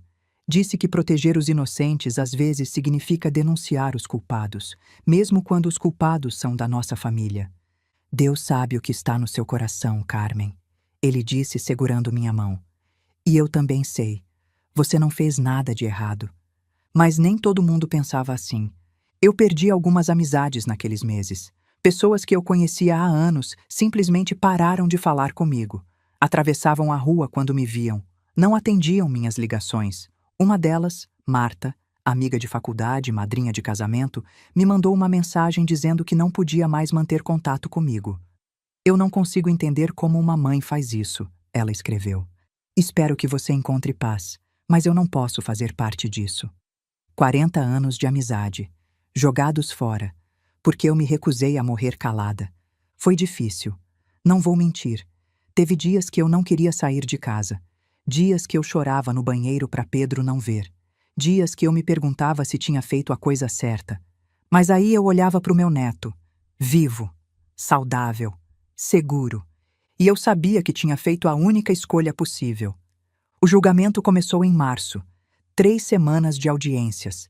3 semanas sentada na última fileira do tribunal, assistindo minha família ser destroçada em público. Eu fui em todos os dias. Chegava cedo, sentava no mesmo lugar e esperava. Às vezes Dona Lourdes ia comigo. Às vezes eu ia sozinha. Nunca deixei de ir.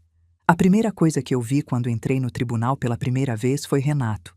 Ele estava sentado no banco dos réus, de uniforme de presidiário, as mãos algemadas na frente. Ele tinha emagrecido. Muito. Os olhos estavam fundos, o rosto abatido. Não parecia mais o homem bonito e confiante de 3 meses atrás. Quando me viu entrar, ele tentou sorrir. Aquele sorriso de filho que eu conhecia a vida inteira. Eu desviei o olhar e sentei no meu lugar. Não sorri de volta. O tribunal era frio, formal. Paredes brancas, móveis de madeira escura, um crucifixo atrás do juiz.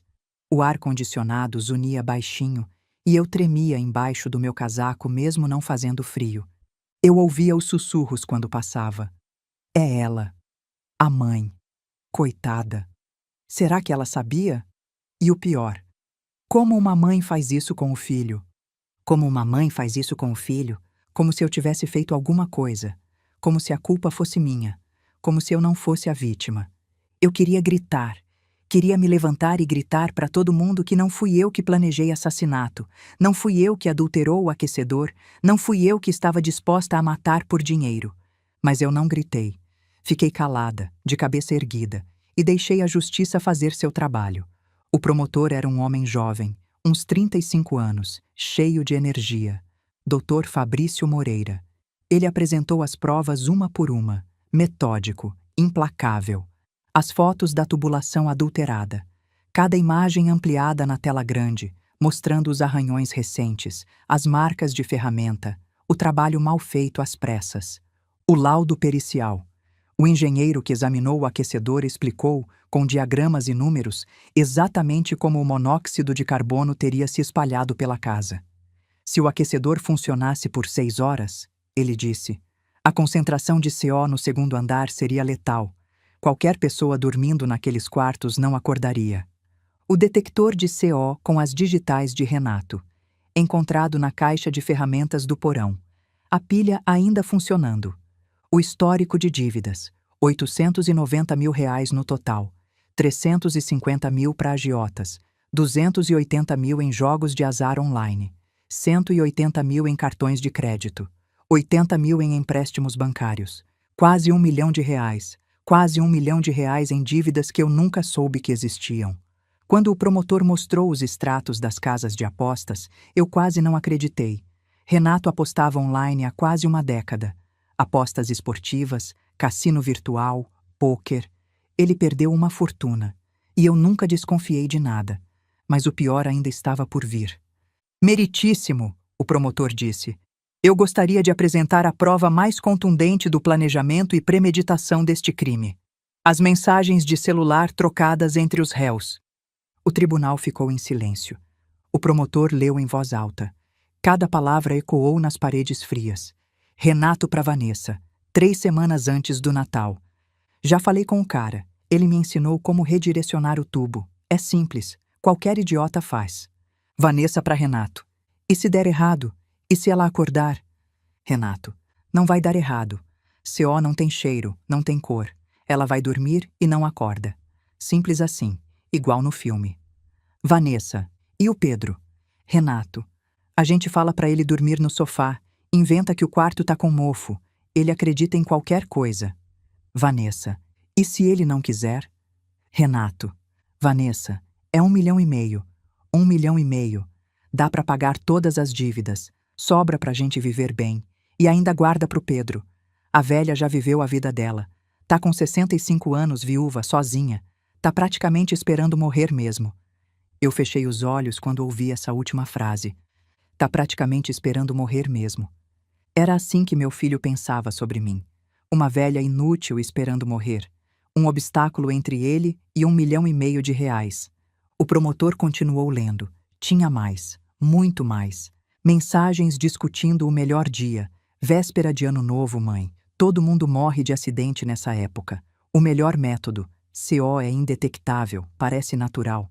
Até quem ia ligar para o SAMU quando descobrissem o corpo. Deixa que eu ligo, faço cara de desesperado. Eles tinham planejado tudo. Cada detalhe, cada passo, cada mentira que iam contar depois. Quando o promotor terminou de ler, o tribunal estava em silêncio absoluto. Eu olhei para Renato. Ele estava olhando para o chão, o rosto escondido. Vanessa chorava baixinho no banco dos réus, a maquiagem borrada. A advogada de defesa tentou de tudo. Disse que Renato estava desesperado, pressionado, que os agiotas tinham ameaçado a família. Pediu avaliação psiquiátrica. Tentou pintar meu filho como vítima. Mas as mensagens estavam lá. O planejamento estava lá. A frieza, o cálculo, a premeditação. Tudo documentado. Não tinha como fugir. Eu depus no terceiro dia de julgamento. Quando chamaram meu nome, minhas pernas tremeram. Eu caminhei até o banco das testemunhas, sentindo os olhos de todo mundo em mim. Sentei, ajustei o microfone, olhei para o juiz. Senhora Carmen Helena Machado Ferreira, a senhora jura dizer a verdade, somente a verdade? Juro. E contei tudo. Por 4 horas, eu revivi aquela noite. O jantar, o celular vibrando, Pedro me puxando para o canto. A descida ao porão, a descoberta da tubulação, o detector na caixa, a fuga para o banheiro, a ligação para o 190, Renato chutando a porta. Cada palavra doía, cada memória era uma faca. O promotor foi cuidadoso comigo, fez perguntas diretas, me deixou falar no meu ritmo.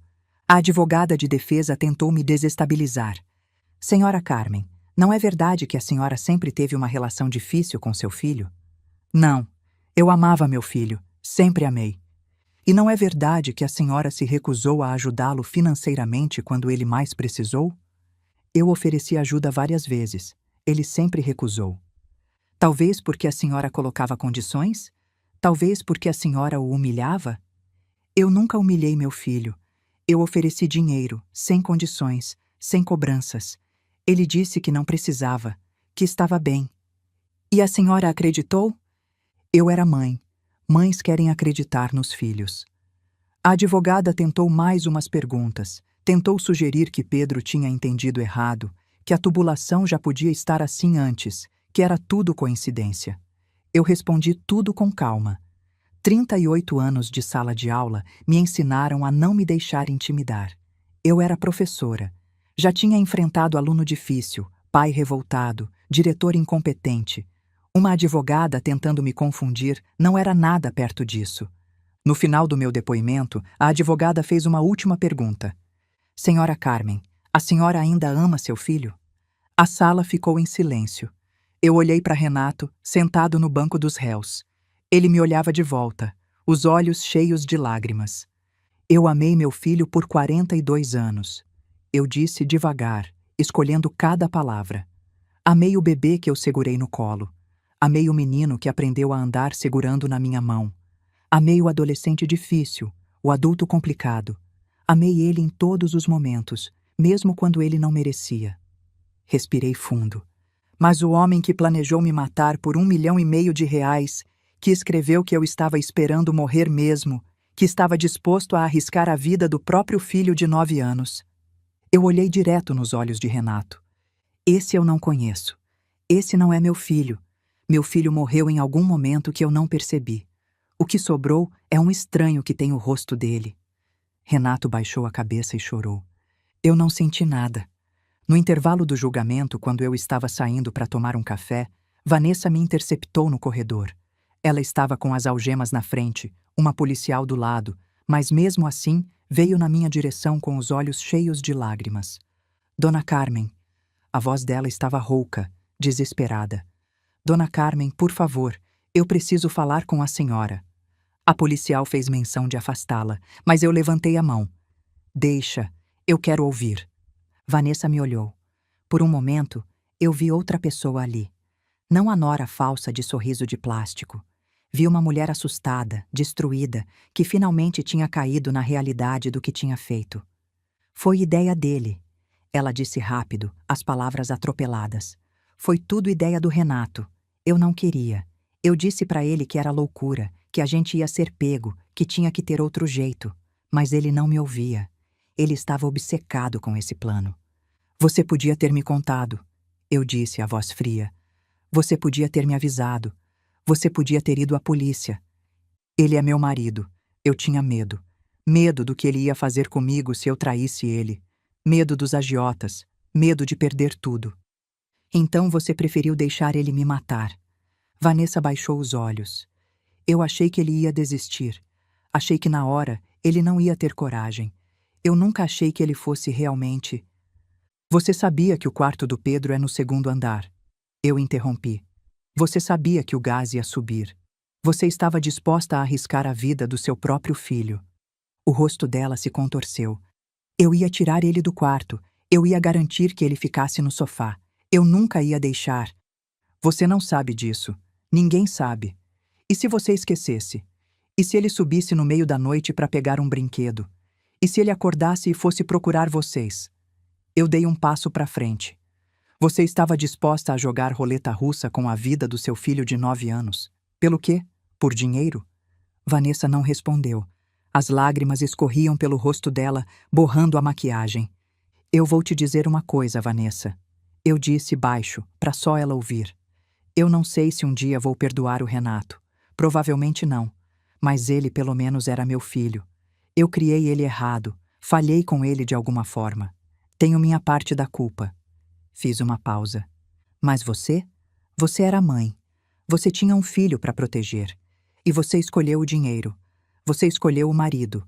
Você escolheu ficar calada enquanto ele planejava matar uma velha de 65 anos na cama dela. Eu me aproximei mais, olhando nos olhos dela. Você não merece perdão. E o Pedro? O Pedro vai crescer sabendo que a mãe dele estava disposta a deixar ele morrer por R$1,5 milhão. Você vai ter que viver com isso pelo resto da vida. A policial puxou Vanessa pelo braço. Vamos, intervalo acabou. Vanessa foi levada embora, chorando. Eu fiquei parada no corredor, tremendo, o coração acelerado. Não senti pena, não senti remorso. Só senti uma tristeza funda, pesada, por tudo que poderia ter sido diferente. Pedro depôs no quarto dia, com uma psicóloga do lado, como a lei exige para menores. Eu não pude assistir. Menores depõem em sala fechada. Mas o Dr. Paulo, meu advogado, me contou depois. Ele disse que Pedro foi incrível, corajoso, firme. Contou tudo o que ouviu no porão, com detalhes. Não chorou, não vacilou.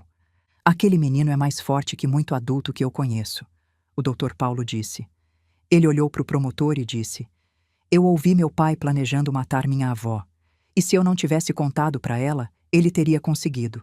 Meu Pedro, meu herói de 9 anos. No último dia de julgamento, antes da sentença, aconteceu algo que eu não esperava. Eu estava saindo do tribunal para almoçar quando um policial veio até mim. Senhora Carmen, o réu pediu para falar com a senhora. Ele tem esse direito, mas a senhora não é obrigada a aceitar. Meu coração disparou. Falar comigo? Agora? É a última chance dele antes da sentença. Muitos réus pedem. A senhora decide. Eu deveria ter dito não. Deveria ter ido embora, almoçar em paz, esquecer. Mas algo me fez aceitar. Talvez eu precisasse olhar nos olhos dele mais uma vez. Talvez eu precisasse de um fechamento. Me levaram para uma sala com uma grade no meio. De um lado, eu. Do outro, Renato. Ele estava destruído. Olheiras fundas, barba por fazer, o uniforme de presidiário largo demais. Não parecia mais o homem bonito e confiante que eu conhecia. Parecia um mendigo. Mãe! A voz dele rachou. Obrigado por vir. Eu não respondi, só fiquei olhando. Eu sei que a senhora me odeia. Eu mereço. Mas eu precisava te ver uma última vez antes... Ele não terminou a frase. Antes de quê? Antes de ir para a cadeia por 20 anos? 25? Quanto você acha que vai pegar, Renato? Ele baixou a cabeça. Eu não sei. Meu advogado disse que pode ser mais de 20. Bom, espero que seja. Ele levantou os olhos, chocado. Mãe, não me chama de mãe. Eu me inclinei para frente, a voz baixa, perigosa.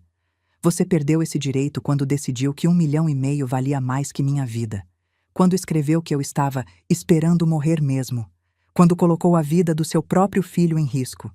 Eu estava desesperado. Todo mundo fica desesperado alguma vez na vida.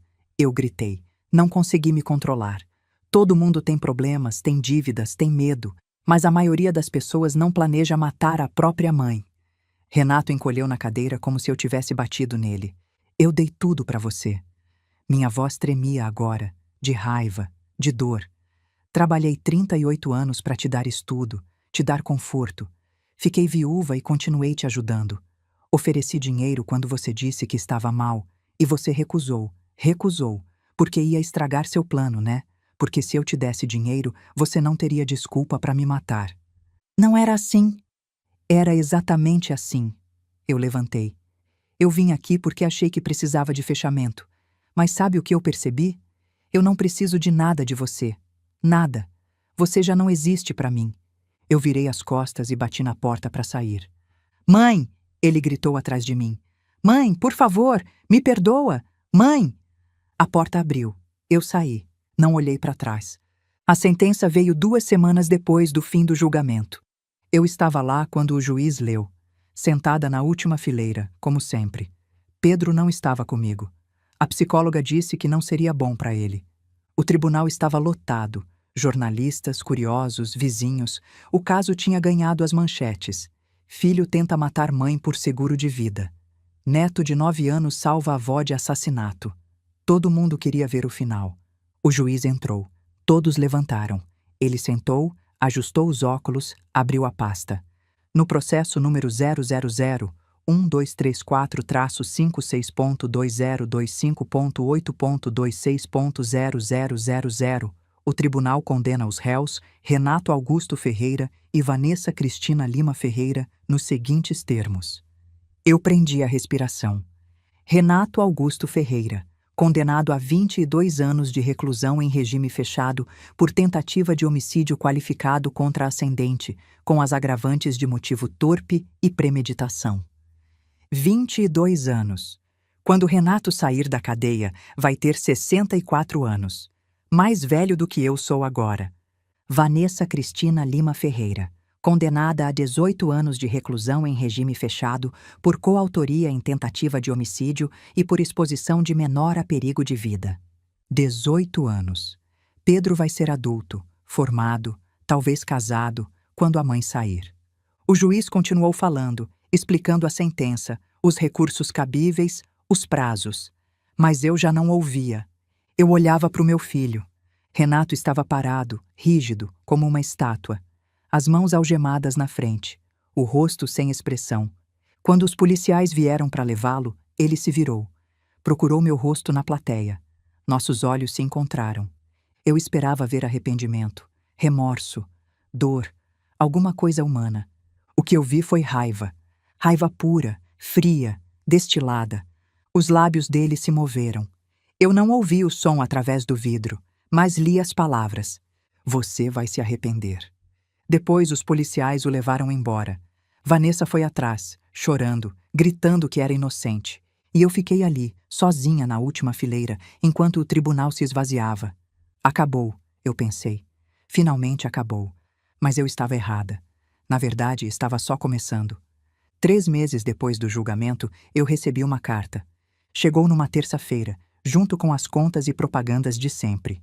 Envelope branco, simples, com o carimbo do sistema penitenciário de São Paulo. Meu nome e endereço escritos à mão, numa letra que eu reconheci na hora. A letra do Renato. Eu fiquei com aquela carta na mão por quase 1 hora, sentada na mesa da cozinha, olhando para o envelope, sem coragem de abrir. Parte de mim queria jogar no lixo sem ler. Parte de mim queria rasgar em 1000 pedaços. Parte de mim precisava saber o que ele tinha a dizer. No fim, eu abri. A carta tinha 3 páginas, letra apertada, quase sem margens, como se ele tivesse muito para falar e pouco papel. Eu vou contar o que ele escreveu, porque acho que faz parte da história. Faz parte de entender como um filho chega ao ponto de tentar matar a própria mãe. Ele começou pedindo desculpas. Mãe, eu sei que você provavelmente não vai ler essa carta. Se ler, provavelmente vai jogar fora depois da primeira linha. Eu entendo. Eu mereço. Mas eu preciso escrever de qualquer jeito, nem que seja só para mim mesmo. Eu não durmo direito desde que fui preso. Toda noite eu fico acordado olhando para o teto, pensando no que eu fiz, no que eu quase fiz. E eu não sei como explicar. Não sei se existe explicação. Depois ele contou coisas que eu não sabia. Eu comecei a jogar há uns 8 anos, logo depois que o Pedro nasceu. Foi inocente no começo. Uma aposta aqui, outra ali, só para me distrair do estresse do trabalho. Mas aí eu ganhei uma vez, ganhei bastante, e achei que podia ganhar de novo. É assim que funciona o vício, mãe. A gente ganha uma vez e acha que é esperto, que descobriu o segredo. Aí perde. E perde de novo. E a cada vez que perde, aposta mais, tentando recuperar, sempre achando que a próxima vai ser diferente. Nunca é. Eu perdi tudo. As economias, os investimentos, o dinheiro que era para o futuro do Pedro. Escondi da Vanessa, de você, de todo mundo. Eu tinha vergonha, mãe. Vergonha de admitir que tinha falhado. Que não era o homem bem-sucedido que todo mundo achava que eu era. Quando os bancos pararam de emprestar, eu fui para os agiotas. Você não sabe o que é agiota, mãe. Não são pessoas. São monstros. Eles cobram 15% ao mês. Ao mês. Uma dívida de 100 mil vira 200 mil em menos de um ano. Eles mandaram gente na minha casa. 2 vezes. Homens grandes, armados, que sabiam o nome da escola do Pedro, o horário que ele saía, o caminho que ele fazia. Disseram que se eu não pagasse, iam pegar ele. Iam pegar a Vanessa. Eu entrei em desespero, mãe. Desespero de verdade. Não sabia o que fazer. Não dormia, não comia, não conseguia pensar em outra coisa. Eu parei de ler nesse ponto. Minhas mãos tremiam. Continuei. Foi aí que eu lembrei do seguro de vida. Eu não queria te matar, mãe. Juro que não queria. A ideia veio e eu tentei afastar, mas ela voltava toda hora. Eu ficava acordado à noite calculando. Quanto tempo levaria? Quanto dinheiro eu receberia? Como eu resolveria tudo? E aos poucos, sem eu perceber, o impensável virou possível. E o possível virou plano. Eu me convenci de que era a única opção, que você já tinha vivido sua vida, que o dinheiro ia ficar parado de qualquer jeito, que eu estava fazendo um favor para todo mundo, até para você, que ia morrer dormindo, sem dor, sem medo. É isso que o desespero faz, mãe. Ele transforma monstros em heróis na sua própria cabeça. Eu me convenci de que estava certo, que era necessário, que você entenderia de alguma forma. Eu tive que parar de ler. Fui até a pia, lavei o rosto. Minhas mãos não paravam de tremer. Voltei para a carta. Quando você desceu para o porão naquela noite, eu tive certeza de que você ia descobrir. Eu quase desci atrás, quase inventei uma desculpa para te tirar de lá. Mas aí você subiu e pareceu normal, e eu relaxei. Achei que tinha dado certo. Eu não sei se o vinho tinha alguma coisa. Acho que não. A Vanessa tinha comprado uns calmantes naturais. Disse que ia colocar, mas eu não tenho certeza se ela colocou. Eu só queria que você fosse dormir logo, para acabar com aquilo de uma vez.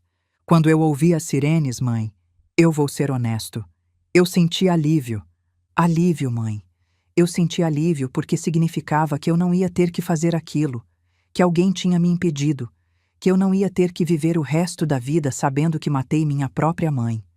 Eu sei que isso não muda nada. Eu sei que o plano existiu, que eu quase executei, que só não aconteceu porque o Pedro ouviu e você ligou para a polícia. Mas eu preciso que você saiba. No fundo, bem no fundo, eu não queria fazer isso. Eu só não sabia mais como parar. Ele terminou a carta pedindo perdão. Eu sei que você provavelmente não vai me perdoar. Eu não me perdoo. Não sei se um dia vou conseguir, mas eu preciso te pedir uma coisa. Cuida do Pedro. Eu sei que você vai cuidar. Sei que ele está em boas mãos. Mas faz com ele o que você não conseguiu fazer comigo. Não deixa ele pegar atalho. Não deixa ele achar que as coisas vão se resolver sozinhas. Ensina ele que toda escolha tem consequência. Ensina ele a pedir ajuda quando precisar, a não ter vergonha de admitir fraqueza. Ensina ele a ser melhor do que eu fui. Perdoa, mãe. Se você conseguir. Se não conseguir, eu entendo. Renato. Eu dobrei a carta. Guardei no fundo da gaveta da cômoda. Nunca respondi. Às vezes, tarde da noite, quando Pedro já dormiu e a casa está em silêncio, eu tiro a carta da gaveta e leio de novo. Não sei por quê. Não é porque perdoei. Não sei se algum dia vou perdoar. Mas eu leio porque me ajuda a lembrar que as coisas não são simples. Que meu filho, o menino que eu criei, se perdeu em algum lugar do caminho. E que eu talvez pudesse ter ajudado, se tivesse visto os sinais. Eu não vi. E quase paguei com a vida. A guarda do Pedro foi a parte mais fácil. Com os pais presos e sem nenhum outro parente próximo, eu era a única opção. O juiz concedeu a guarda definitiva em tempo recorde. Acho que ele olhou as fotos do aquecedor, leu o depoimento de Pedro e não teve dúvidas. Pedro veio morar comigo oficialmente uma semana depois do Ano Novo. A casa antiga eu vendi. Não conseguia mais ficar lá. Cada canto tinha uma memória manchada. O porão onde descobri a sabotagem. O banheiro onde me tranquei ligando para o 190. O corredor onde Renato foi algemado. Vendi por menos do que valia. O corretor disse que casas com histórico são difíceis. As pessoas têm medo. Não me importei. Eu só queria me livrar daquelas paredes. Com o dinheiro, comprei um apartamento num prédio com portaria 24 horas. 2 quartos, sala, cozinha, varanda pequena. O suficiente para mim e para o Pedro. O suficiente para recomeçar. Os primeiros meses foram difíceis. Pedro acordava gritando quase toda noite. Pesadelos terríveis. Eu ia para o quarto dele toda vez, segurava a mão dele, cantava músicas de ninar até ele dormir de novo. Aos poucos, os pesadelos foram diminuindo. A psicóloga disse que era normal, que trauma leva tempo. Me ensinou técnicas para ajudá-lo. E funcionou. Até hoje, às vezes, Pedro acorda no meio da noite e vem para o meu quarto. Não fala nada. Só encosta na minha cama e fica ali até pegar no sono. Eu finjo que não percebo. Deixo ele ficar. Nós criamos uma rotina. Café da manhã juntos. Eu faço pão de queijo que ele adora. Escola. Ele vai de van porque eu não dirijo. Lição de casa na mesa da cozinha. Eu ajudo com português e história. A vizinha do andar de baixo ajuda com matemática. Jantar às 19 horas, sempre. Televisão até 21 horas. Leitura antes de dormir. Eu leio para ele toda noite. Comecei com as Crônicas de Nárnia, que eu lia para os meus alunos há décadas. Pedro adora. Gosta das batalhas, das aventuras, dos animais que falam. Mas o que ele mais gosta é de Aslan, o leão que protege as crianças, o leão que sempre aparece quando mais precisam. Uma noite, depois de terminar um capítulo, Pedro me perguntou: Vovó, você acha que existe um Aslan de verdade? Tipo, alguém que protege a gente quando a gente precisa? Eu pensei na pergunta. Pensei na noite de Ano Novo. Na coragem dele de me contar o que ouviu, na fechadura que aguentou os chutes, na polícia que chegou a tempo. Acho que sim, meu amor. Talvez não seja um leão, mas eu acredito que tem alguém olhando por nós. Deus, os anjos, sei lá. Alguém que não deixa a gente sozinha nos momentos mais difíceis. Pedro sorriu. Foi a primeira vez que eu vi ele sorrir de verdade desde aquela noite. Eu acho que você é meu Aslan, vovó. Eu não consegui responder. Só abracei ele e deixei as lágrimas caírem em silêncio. 1 ano depois. Pedro está no 5º ano agora. As notas são boas. A professora diz que ele é um dos mais participativos da turma. Fez amigos, vai na casa deles jogar videogame, traz eles aqui para comer meu pão de queijo.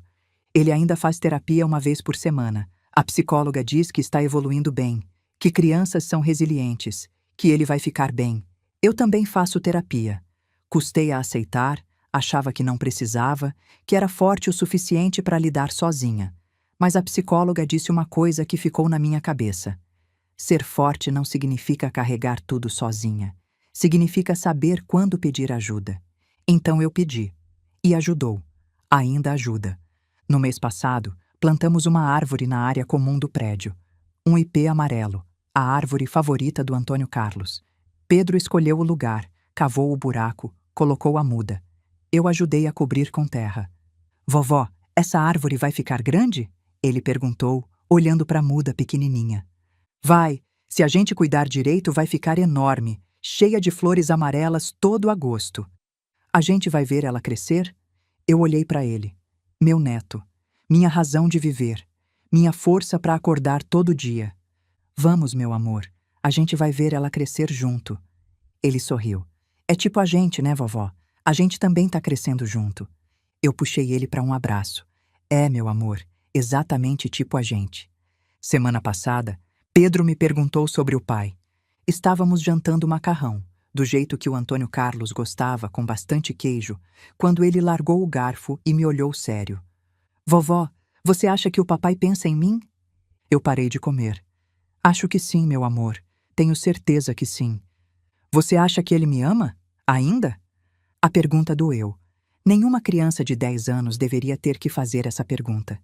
Eu acho que ele te ama do jeito que ele consegue amar, Pedro. Mas às vezes o amor das pessoas não é suficiente. Às vezes as pessoas machucam quem amam, mesmo sem querer. Ele machucou você. Machucou. Ele ia me machucar também? Eu respirei fundo. Como se responde isso para uma criança? Eu acho que ele não queria te machucar, meu amor. Mas as escolhas que ele fez podiam te machucar, sim. E foi por isso que a vovó fez o que fez, para te proteger. Pedro ficou em silêncio por um momento. Depois perguntou: Você acha que um dia eu vou querer ver ele?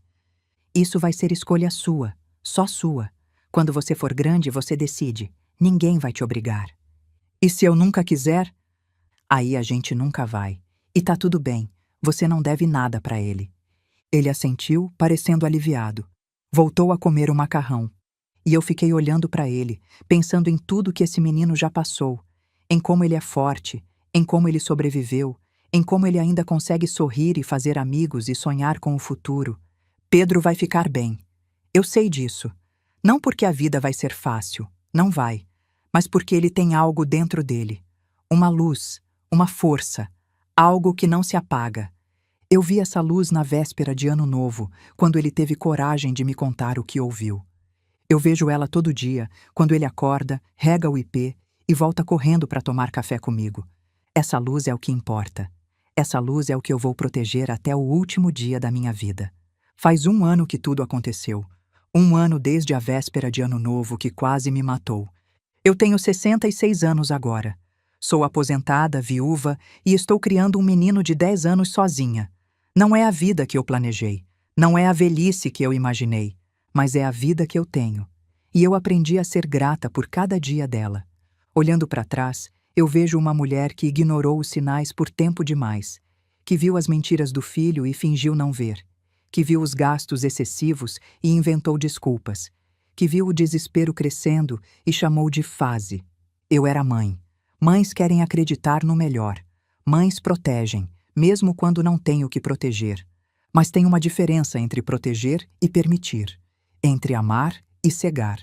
Eu amei meu filho a ponto de ficar cega, e essa cegueira quase me matou. Se você está assistindo essa história, eu imploro, presta atenção nos sinais.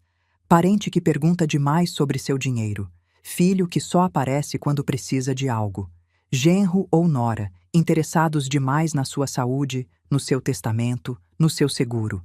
Presentes caros que não fazem sentido com a situação financeira que eles dizem ter. Pressão para mudar documentos, insistência para você descansar mais, dormir mais cedo, sugestões de que você está velha demais para cuidar das próprias coisas. Confia no seu instinto. Se algo parece errado, provavelmente está errado. E se você tem netos, filhos pequenos, sobrinhos, escuta quando eles falam. Crianças veem mais do que a gente imagina. Pedro tinha 9 anos. 9 anos. E ele teve coragem de me contar o que ouviu, mesmo morrendo de medo. Ele me salvou. A sua história pode salvar alguém também. Eu perdi meu filho naquela noite de Ano Novo. Não para a morte, mas para a cadeia, para a vergonha, para o peso de saber que eu criei alguém capaz de tentar matar a própria mãe por dinheiro. Eu vou carregar esse peso para o resto da vida. Vou me perguntar onde errei, o que podia ter feito diferente. Mas também carrego outra coisa. A certeza de que fiz a escolha certa. Às vezes, fazer a coisa certa dói. Dói mais do que qualquer coisa. Fazer a coisa certa pode significar denunciar o próprio filho. Pode significar destruir a família que você passou a vida construindo. Mas fazer a coisa certa também significa acordar no dia seguinte. Significa ver seu neto crescer. Significa ter a chance de recomeçar. Eu escolhi viver. E faria tudo de novo. O ipê que a gente plantou está brotando. Toda manhã, antes de ir para a escola, Pedro desce para regar. Às vezes eu fico na varanda tomando café, olhando ele lá embaixo de uniforme, com o regador na mão, conversando com a plantinha como se ela pudesse responder. Ele me vê e acena. Eu aceno de volta. Ainda estamos em pé. Eu e ele, juntos. Naquela véspera de Ano Novo, meu filho tentou me matar. Mas quem morreu foi a ilusão de que família é sempre segura, de que sangue é sempre proteção, de que amor de mãe resolve qualquer coisa. E das cinzas dessa ilusão nasceu algo mais forte, a certeza de que eu posso enfrentar qualquer coisa, de que eu sobrevivi ao pior, de que nada mais vai me derrubar. Se você chegou até aqui, eu quero te agradecer do fundo do meu coração. Sério. Você ficou comigo durante toda essa história, sentiu comigo, torceu por mim e pelo Pedro. Isso significa mais do que você imagina. Esse ano que passou foi difícil para muita gente. Para mim, foi o ano em que eu quase morri, mas também foi o ano em que eu renasci. O ano em que eu descobri que sou mais forte do que pensava. O ano em que ganhei um neto para criar e uma vida nova para viver. E agora, 2026 está chegando. Um ano novo, cheio de possibilidades, cheio de esperança. Eu desejo para você um 2026 de muita prosperidade, de saúde, de paz, de amor verdadeiro, daquele que não machuca, daquele que protege. Que você tenha forças para enfrentar qualquer tempestade. Que você tenha sabedoria para reconhecer os sinais e que você tenha pessoas do seu lado que te amam de verdade. Se você ficou comigo até o final, me faz um favor? Comenta aqui embaixo, Feliz 2026, para eu saber que você ficou comigo até o fim. Quero saber quantas pessoas me acompanharam nessa jornada. E se essa história tocou você, compartilha. Manda para sua mãe, sua avó, sua tia, sua amiga.